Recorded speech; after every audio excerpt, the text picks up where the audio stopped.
Parliamentary പാർട്ടിയുടെ അഭിപ്രായം കണക്കിലെടുത്തായിരിക്കും തൃശൂർ കോർപ്പറേഷൻ മേയറിനെ തിരഞ്ഞെടുക്കുകയെന്ന് Thrissur DCC president Joseph Tajet. തദ്ദേശ തിരഞ്ഞെടുപ്പിൽ UDF മികച്ച വിജയമാണ് നേടിയതെന്നും വിജയത്തിൽ അഹങ്കരിക്കില്ലെന്നും തെറ്റുകൾ തിരുത്തി മുന്നോട്ട് പോകുമെന്നും അദ്ദേഹം പറഞ്ഞു.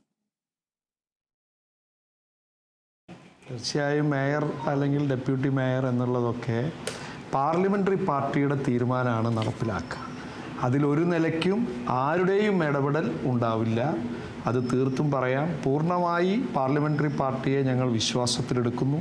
അവരുടെ തീരുമാനമായിരിക്കും ഇവിടെ പുതിയ മേയറും ഡെപ്യൂട്ടി മേയറും. ഇപ്പം ഞാൻ പറയുന്നത്, നമ്മൾ എണ്ണത്തിൽ കണക്കാക്കിയാൽ ഏകദേശം 50 മുകളിലുള്ള പഞ്ചായത്തുകളിൽ ഞങ്ങൾക്ക് കരുത്ത് കാണിക്കാൻ സാധിച്ചു. ജില്ലാ പഞ്ചായത്ത് 5 എന്നുള്ളത് ഞങ്ങൾക്ക് 9 എത്താൻ സാധിച്ചു.